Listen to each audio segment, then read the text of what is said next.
Bonjour à tous. Cette semaine, je vous emmène en Irlande pour tenter d'expliquer ce que l'on appelle le paradoxe irlandais. Qu'est-ce que c'est que le paradoxe irlandais? C'est la chose suivante.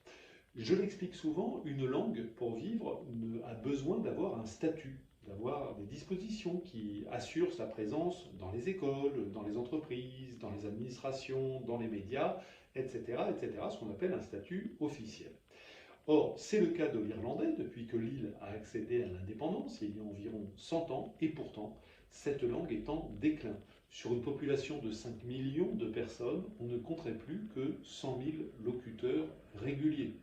100 000 locuteurs réguliers sur 5 millions pour une langue qui dispose d'un statut officiel depuis 100 ans, vous admettrez avec moi que la performance n'est pas brillante, et c'est l'objet de ma lettre d'information de l'Express cette semaine sur le bout des langues que de tenter d'expliquer ce paradoxe irlandais. Il y a de nombreuses causes à cela, mais je vais en citer deux simplement. La première, c'est que l'indépendance irlandaise est sans doute arrivée trop tard. Au début du 19e siècle, on comptait encore à peu près 3,5 millions de locuteurs. Au début du 20e siècle, lorsque l'Irlande devient indépendante, on n'en comptait plus que 500 000. Comment est-on passé de 3,5 millions à 500 000?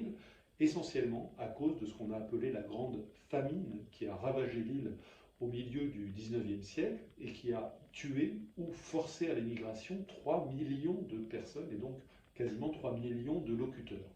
Voilà la première explication. Il ne restait plus au moment de l'indépendance que 500 000 locuteurs environ. Il y a néanmoins une deuxième explication au paradoxe irlandais, c'est que 500 000, c'était quand même une bonne base, surtout quand une langue dispose d'un statut officiel. Mais, et c'est là la deuxième raison, les gouvernements irlandais n'ont pas vraiment fait de la question linguistique une priorité. Pour eux, la priorité, ça a été l'économie. On peut les comprendre dans une île qui était très pauvre. Et donc, cela veut dire qu'ils ont laissé à l'anglais la place majeure, non seulement dans l'économie, mais dans d'autres domaines, notamment à l'Église. L'Église catholique, et ça n'est pas exactement rien, l'Église catholique en Irlande, vous le savez, a toujours utilisé l'anglais. Qu'en est-il résulté? Ceci, les locuteurs de l'irlandais sont demeurés les petits. Ça n'a rien du tout de péjoratif dans ma bouche, au contraire, les petits, c'est-à-dire les paysans, les ouvriers, les artisans. Mais ça a eu un autre effet pervers, c'est que l'irlandais est resté associé dans les représentations collectives à des gens qui faisaient peu d'études, qui étaient souvent pauvres, tandis que l'anglais, lui, était associé à des notions comme le pouvoir, la réussite, le prestige. Et donc ça a conduit les classes moyennes à se tourner plutôt vers l'anglais que vers l'irlandais.